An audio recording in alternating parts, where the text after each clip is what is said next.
Hi guys, it's day one of my video project and it's March 29th and I'm learning how to sew.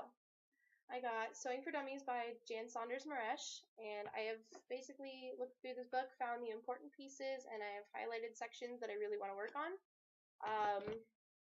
So I guess to explain why I chose the how-to that I chose, everybody in my family can sew except for me, so I feel kind of like the outcast, and I'm always asking everybody else for help.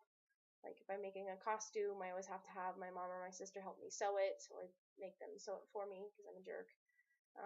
I'm always asking other people to hem my pants because short people have that problem, and I feel like I should be able to handle it myself. So I figure, why not sew?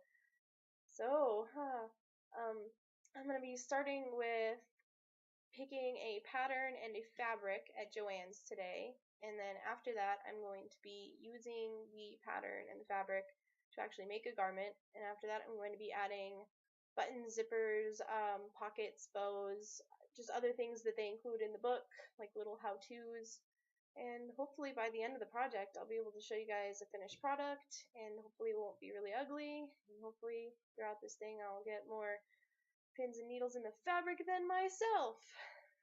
So, please enjoy. I hope you won't get to laugh at me too much.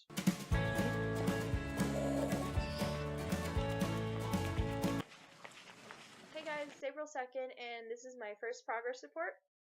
I'm going to be reflecting on how I think I did looking for a pattern and a fabric at Joann's. And as you guys saw, I was looking through books while I was there, trying to find my pattern. Then you're supposed to go look in a drawer, but I was looking on the shelves, so I wasn't doing it right.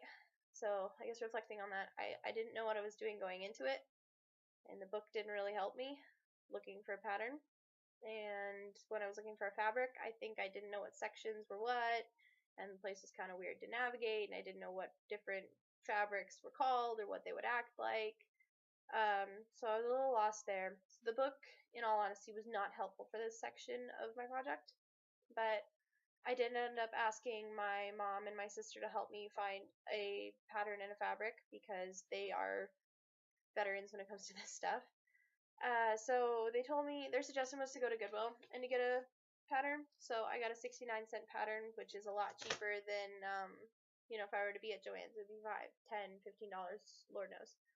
I ended up getting a fabric at a cheaper fabric store too. So they basically helped me find ways to save money, and they kind of helped guide me in like choosing the right fabric and the size of the fabric, which is nice. So I feel like I have improved so far in the sense that now I know where to look for patterns. Maybe I know a little bit more about fabric now and how fabric reacts, and how it acts when you sew it, and what's going to be best with the sewing machine we have, because my mom and my sister guided me through that. Basically, the book, like I said, was not helpful, but I'm getting there. So the next part is going to be actually laying the fabric out with the pattern and pinning it down and cutting and sewing. So now is where the bulk of my project is going to be this next couple of parts. So I'm going to start with that, and you guys will get to see how I do with that process, and then I will get back with another progress report.